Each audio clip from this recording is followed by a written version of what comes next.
Si Gowa yang jualan.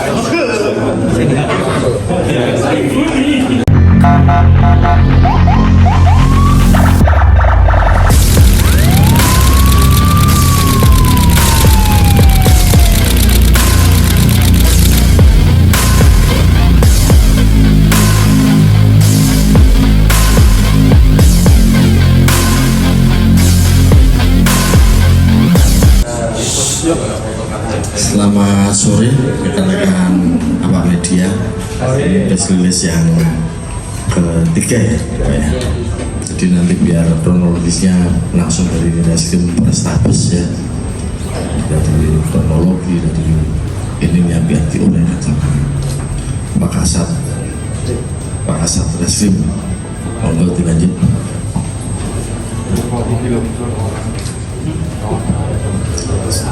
Selamat siang, salam sejahtera untuk kita semua.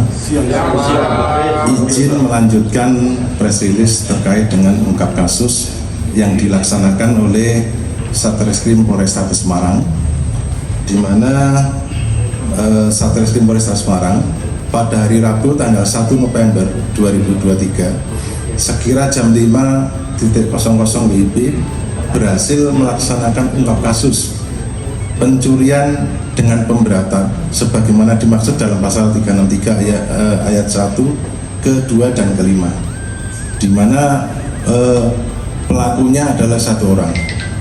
Kemudian waktu kejadian adalah hari Senin tanggal 10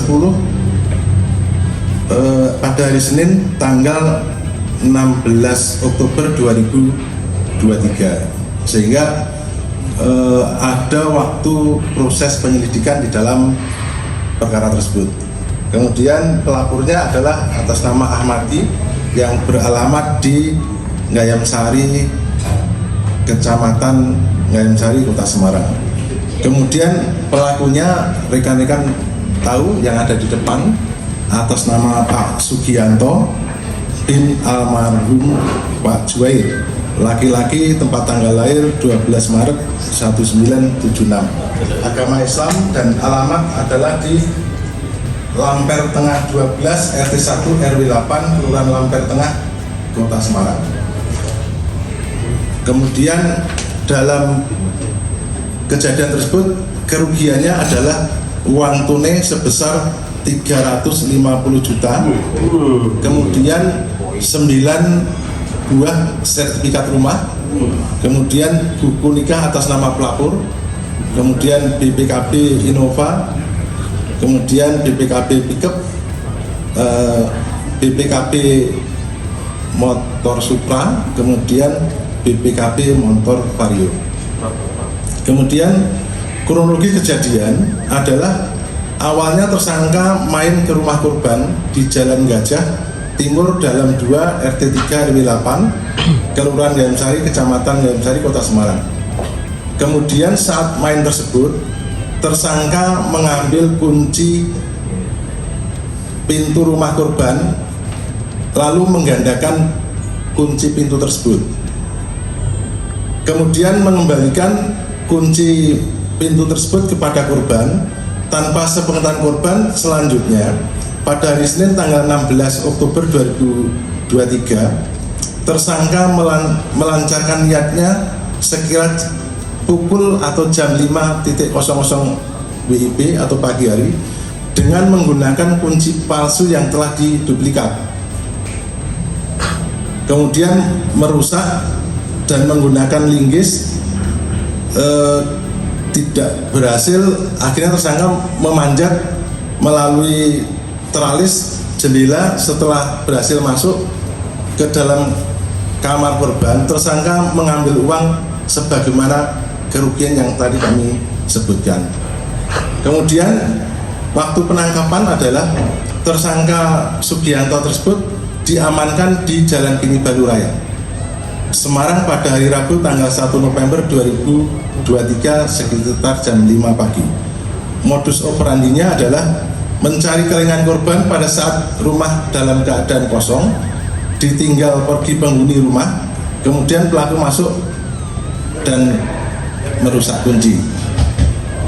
Kemudian barang bukti yang telah diamankan adalah yang ada di depan rekan-rekan semua. Kemudian mungkin ada yang ditanyakan kepada tersangka untuk lebih menjelaskan terkait dengan kronologis yang telah dia lakukan. Ini antara tersangka dengan korban ini teman atau tetanggaan atau gimana?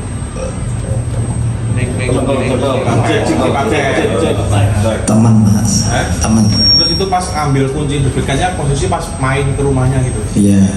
Dalam rangka silaturahmi. Juga. Coba ceritain dari awal Apa nih? dari awal niatan sampai ngambil. Kalian ceritain dari awal. Saya main ambil kunci gitu dong. Terus saya gandakan. Setelah itu saya masuk ke rumah, saya masukkan lagi. Kunci posisi awal tuh di kamar.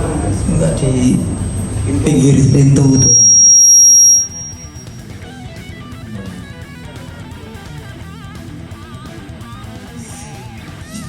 Mataram. Tahu korban uang banyak. Ada satu profesi. Apa profesi apa? Ya jualan sapi gitu toh. Jualan sapi. Kamu juga jualan sapi. Juga Terus ya, kenapa kamu ambil ini? Motifmu apa? Kurang ya, kelilit utang Tangi bro. ya 500-an lebih sedikit. Buat apa? Iya, buat Apa nih? utangnya itu untuk usaha sapinya Ya itu. udah sapi rugi saat waktu ada PMK itu ada COVID tuh. Covid, Hmm. apa nih? Ya selama COVID itu toh Pak. Bukan udah lama. Apa? Bukan udah lama. Nah, ruginya dari sedikit lama-lama menjadi banyak toh Pak. Dengar bukit. Terus itu uangnya sudah dibayar utang. Ya Berarti utangnya sudah lunas. belum 350 itu belum lunas. belum Nyuri lagi tuh. enggak udah satunya aja. Kamu bawa ini mau diapakan? Atau Saya kira juga uang mas. Ternyata kertas. Saya kira juga uang, ternyata BPKB sama sertifikat. Enggak. Mas, kamu tahu kalau tanggal segitu rumahnya akan kosong? Datang satu profesi tahu toh pasti ke pasar semua. Istrinya? Ya juga ke pasar semua. Anaknya? Apa? Anaknya? Juga ke pasar semua. Kenapa nggak utang lagi mas? Harus Hah? dulu, Mas. Kenapa nggak utang lagi? Wong ini utangnya masih banyak.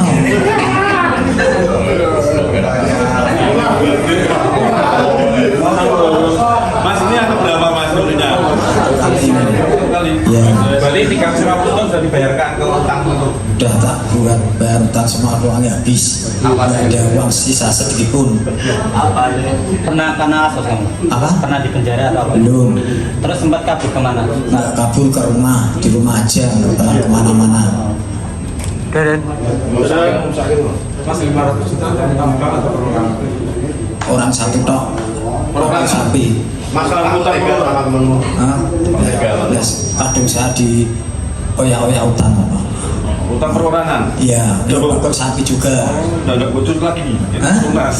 Enggak, nanti bagaimana nanti kalau udah keluar kerja lagi yang bagus. Emang mau keluar kapan? Bekerja. Mau PD apa mau keluar? Ya, nanti kepala juga.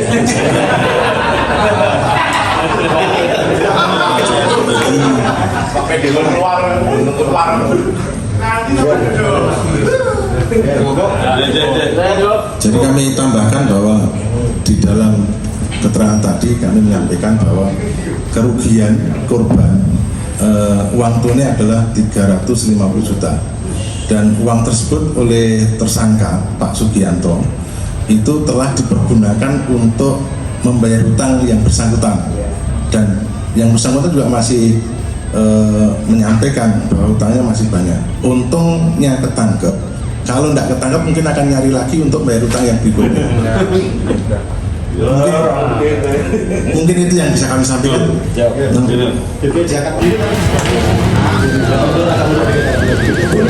Pak Taufik.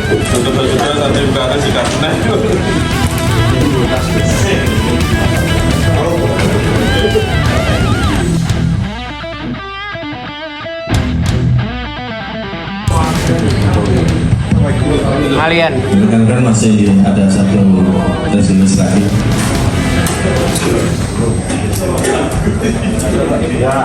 Izin kami menyampaikan kembali bahwa Satreskrim Polrestabes Semarang dalam hal ini unit 5 yaitu unit Resmo telah melaksanakan pengungkap kasus perkara pencurian, di mana perkara tersebut diungkap pada hari Senin tanggal 6 November 2023, di mana dasar dari pengungkapan ini adalah adanya 3 laporan polisi karena korbannya adalah 3, yaitu laporan polisi nomor LPB 460/11/2023 Polrestabes Semarang, kemudian 461 LP 461 dan LP 463. Waktu kejadian diketahui pada hari Senin tanggal 6 November 2023 sekira pukul 12 siang sampai dengan jam 14 siang.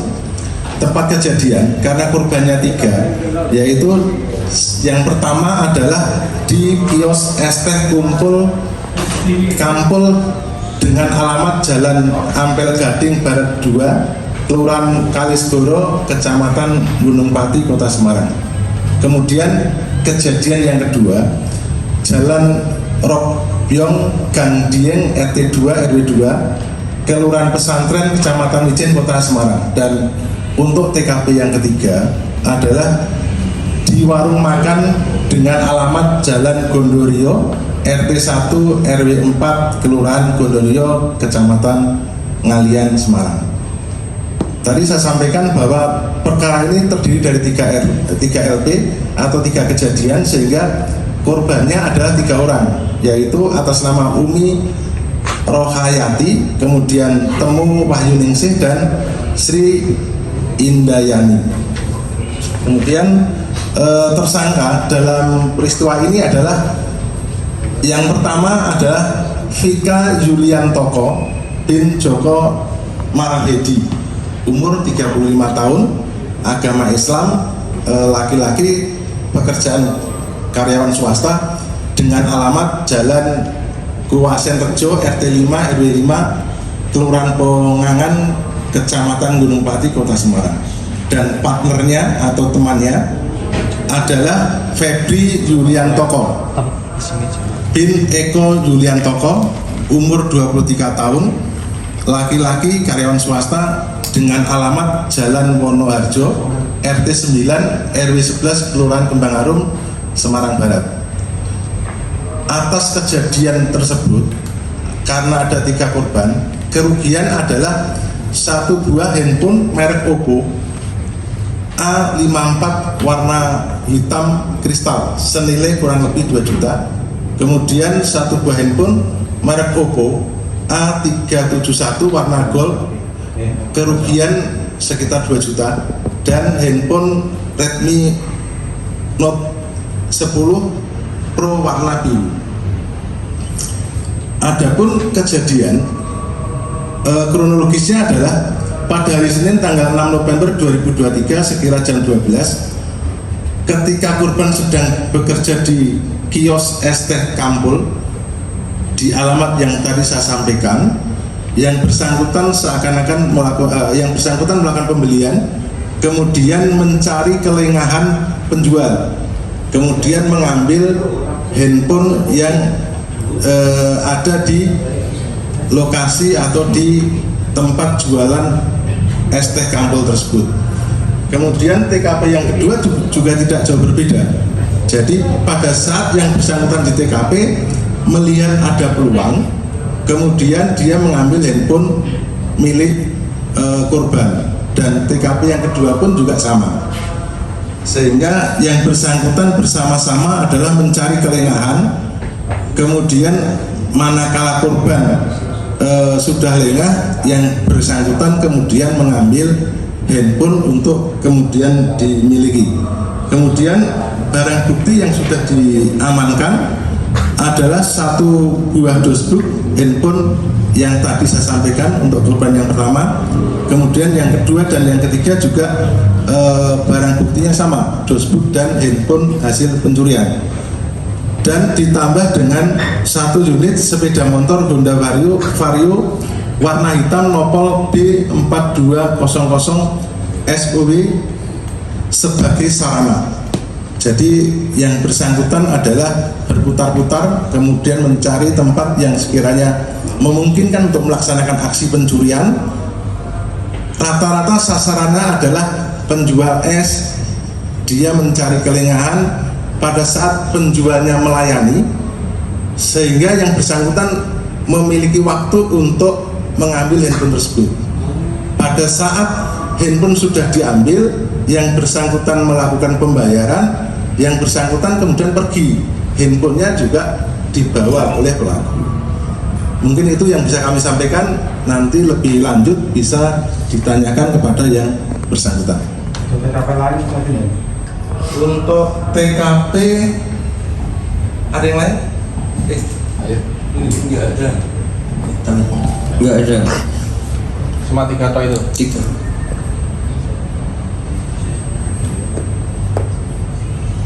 Yang terakhir kan anaknya kan sempat. Jadi kalau kami sampaikan bahwa tersangka ini masih ada kerabat, ponakan sama omnya. Kemudian untuk yang satunya adalah sudah residivis beberapa kali. Pak yang anak kecil megang handphone dilukai kan ada di TKP. Enggak, cuma disawut Bang. Yang anak kecil yang minta aja, teman saya minta aja. Maksud minta juga. Iya, saya minta langsung.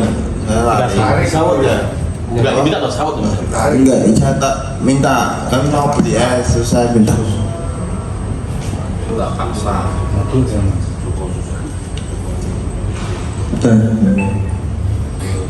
Ada yang mau dikatakan? Pekerjaan sehari-hari apa? Fokus bangunan Pak. Satunya Mas. Karena Pak, Ngincar-ngincar bakul es pinggir jalan itu alasannya apa? Udah 3 minggu nganggur Pak, nggak ada kerjaan. Nah itu ada pikiran kayak gitu. Ya keluarga Mas. Punya Pak, Istri. punya Pak.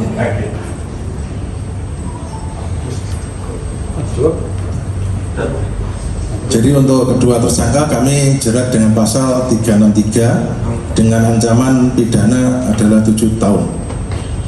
Mungkin itu yang bisa kami sampaikan, dan kami dari Satreskrim Polrestabes Semarang mengucapkan banyak terima kasih atas terselenggaranya press release ungkap kasus yang dilaksanakan oleh Satreskrim Polrestabes Semarang, yaitu unit 1 Jatanras dan unit 5 Resmob.